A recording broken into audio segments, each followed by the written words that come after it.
कॅटलायसिस in green chemistry and environmental applications. आजच्या लेक्चरमध्ये आपण कॅटलायसिसचे हे 5 महत्त्वाचे टॉपिक शॉर्टमध्ये पाहणार आहोत. कॅटलायसिस इन ग्रीन केमिस्ट्री याचे एन्व्हायरमेंटल ॲप्लिकेशन्स आपण समजून घेऊ. एक्झॉस्ट प्युरिफिकेशन, वेगवेगळ्या सोर्सेसमधून निघणाऱ्या गॅसेसचे शुद्धीकरण कसे करायचे हे आपण पाहू. ऑटो एक्झॉस्ट कॅटलिस्ट्स, यामध्ये पेट्रोल आणि डिझेल वाहनांमधील कॅटलिस्टचा अभ्यास करू. व्हीओसी रिमूव्हल, घातक व्हॉलेटाईल ऑर्गॅनिक कंपाऊंड्स कसे काढायचे ते आपण शिकू. ओझोन डिकॉम्पोजिशन आणि शेवटी ओझोनचे विघटन डिकॉम्पोजिशन कसे होते हे आपण पाहणार आहोत. नमस्ते विद्यार्थ्यांना, आज आपण खूप महत्त्वाचा विषय सुरू करतोय, कॅटलिसिस इन ग्रीन केमिस्ट्री. ग्रीन केमिस्ट्रीचा मुख्य उद्देश काय असतो?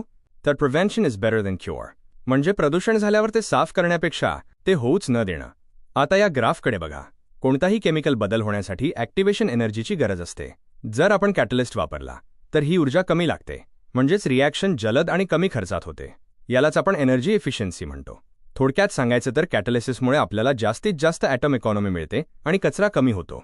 आता पुढे आपण पाहूया. ट्रान्सपोर्ट क्षेत्रात जी वाढ झाली आहे त्यामुळे हवेचे प्रदूषण खूप वाढले आहे. वाहनांच्या धुरामध्ये मुख्यत्वे करून कार्बन मोनॉक्साईड CO जो विषारी आहे, नायट्रोजन ऑक्साईड्स NOx ज्यामुळे ॲसिड रेन होतो, आणि हायड्रोकार्बन्स HCs असतात जे कॅन्सरला कारणीभूत ठरू शकतात. यावर उपाय काय? तर प्रत्येक गाडीत असणारा कॅटलायटिक कन्व्हर्टर. याचे मुख्य काम म्हणजे हे विषारी वायू वातावरणात सोडण्यापूर्वी त्यांचे रूपांतर बिनाईन किंवा सुरक्षित वायूंमध्ये करणे. चला आता पुढचा कॉन्सेप्ट समजून घेऊया. पेट्रोल आणि डिझेल इंजिनसाठी वेगवेगळे फिल्टर्स लागतात. पेट्रोल गाड्यांमध्ये 3-वे कॅटलिटिक कन्व्हर्टर TWC असतो.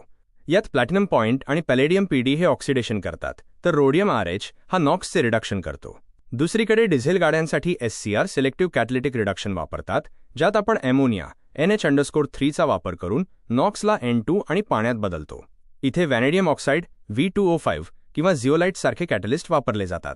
हे सर्व प्रत्यक्षात गाडीत बसवलेलं कसं दिसतं? तर हे एक सेरामिक हनीकॉम स्ट्रक्चर असतं. याला हनीकॉम का म्हणतात?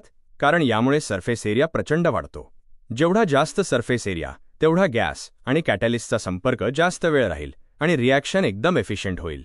या मधाच्या पोळ्यासारख्या रचनेवर मौल्यवान धातूंचा एक पातळ थर दिलेला असतो, ज्याला आपण वॉशकोट म्हणतो. डिझेलमध्ये काजळी पकडण्यासाठी DPF डिझेल पार्टिक्युलेट फिल्टर देखील वापरतात. हे समजल्यानंतर आता आपण पुढे जाऊया. TWC व्यवस्थित काम करण्यासाठी एक अट असते. एअर टू फ्युअल रेशिओ एकदम अचूक असावा लागतो. याला आपण स्टॉइकियोमेट्रिक कंडिशन्स म्हणतो.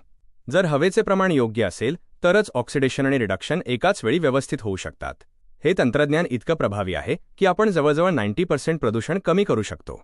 आता आपण VOCs म्हणजेच व्हॉलेटाईल ऑर्गॅनिक कंपाऊंड्सबद्दल बोलूया. हे असे केमिकल्स आहेत जे रूम टेम्परेचरला सहज वाफ बनतात, जसे की बेन्झीन किंवा टॉल्युइन. जेव्हा हे VOCs आणि गाड्यांमधून निघणारे NOx सूर्यप्रकाशात एकत्र येतात तेव्हा ग्राउंड लेव्हल ओझोन O_3 तयार होतो. हा ओझोन आपल्या आरोग्यासाठी आणि पिकांसाठी खूप घातक आहे.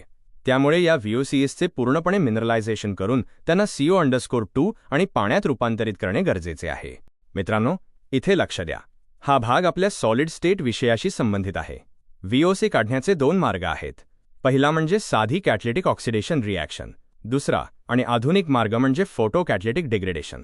इथे आपण TiO_2 सारखे सेमीकंडक्टर वापरतो. जेव्हा UV प्रकाश यावर पडतो तेव्हा TiO_2 च्या व्हॅलेन्स बँडमधून इलेक्ट्रॉन कंडक्शन बँडमध्ये जातात. यामुळे तिथे होल्स H+ तयार होतात. हे इलेक्ट्रॉन होल पेअर्स हवेतील ओलाव्यासोबत रिॲक्ट होऊन रॅडिकल्स तयार करतात, जे VOCला पूर्णपणे नष्ट करतात. आता पुढे पाहूया. परिस्थितीनुसार आपण तंत्रज्ञान निवडतो. जिथे कारखान्यांचे मोठे धुराडे असतात तिथे आपण कॅटलिटिक ऑक्सिडेशन वापरतो, कारण तिथे गॅसचे तापमान जास्त असते. पण आपल्या घरात किंवा हॉस्पिटलमध्ये आपण हवा गरम करू शकत नाही, बरोबर? अशा वेळी आपण फोटो कॅटालिसिस वापरतो. हे रूम टेम्परेचरला काम करते आणि सहजपणे आपल्या AC किंवा एअर प्युरिफायरमध्ये बसवता येते. तुम्ही विचाराल की फक्त कचरा जाळला तर चालणार नाही का? तर नाही. साध्या पद्धतीने जाळण्यासाठी प्रचंड ऊर्जा लागते आणि त्यातून डायऑक्सिन्ससारखे विषारी वायू निघू शकतात. पण जर आपण कॅटलिस्ट वापरला तर कमी तापमानाला काम होतं, ऊर्जेची बचत होते आणि कोणतेही विषारी बाय प्रोडक्ट्स तयार होत नाहीत. म्हणूनच याला आपण ट्रूली ग्रीन प्रोसेस म्हणतो.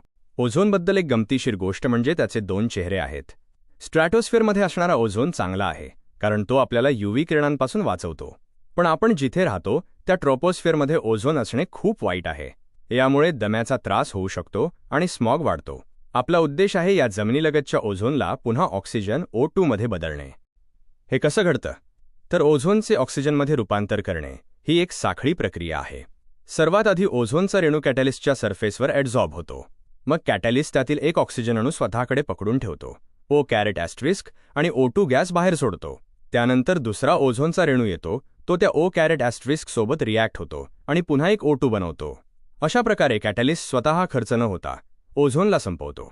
याचा वापर कुठे होतो? विमानाने प्रवास करताना उंचावर ओझोनचे प्रमाण जास्त असते. प्रवाशांना त्रास होऊ नये म्हणून विमानाच्या एअर सिस्टीममध्ये PDMNO_2 कॅटलिस्ट बसवलेले असतात. तसेच मोठे प्रिंटर्स किंवा फोटोकॉपी मशीनमधून ओझोन बाहेर पडतो तिथेही ही सिस्टीम वापरली जाते, जेणेकरून ऑफिसमधील हवा शुद्ध राहील. एक महत्त्वाची टीप: ओझोनचे ऑक्सिजनमध्ये रूपांतर होणे हे थर्मोडायनॅमिकली फेवरेबल आहे, म्हणजे ओझोनला स्वतःहून ऑक्सिजन बनायचे असते. पण रूम टेम्परेचरला ही प्रक्रिया खूप हळू असते, म्हणजे कायनेटिकली स्लो असते. MNO_2 सारखे कॅटलिस्ट ही गॅप भरून काढतात आणि रिॲक्शनचा वेग प्रचंड वाढवतात. लक्षात ठेवा, ओझोन काढण्यासाठी आपल्याला बाहेरून कोणतीही दुसरी गोष्ट जसे अमोनिया टाकावी लागत नाही. हे थेट विघटन आहे. तर आज आपण काय शिकलो? या सिंथेसिस मॅट्रिक्सकडे बघा. पेट्रोलसाठी TWC, डिझेलसाठी SCR, उद्योगांसाठी फोटोकॅटालिसिस आणि ओझोनसाठी MNO_2. कॅटालिसिस हे ग्रीन केमिस्ट्रीचे असे एक इंजिन आहे जे विषारी प्रदूषकांना सुरक्षित वस्तूंमध्ये बदलतं, तेही कमीत कमी ऊर्जेत. आय होप की तुम्हाला आजचा हा एन्व्हायर्मेंटल कॅटालिसिसचा विषय नीट समजला असेल. काही शंका असल्यास नक्की विचारा. धन्यवाद.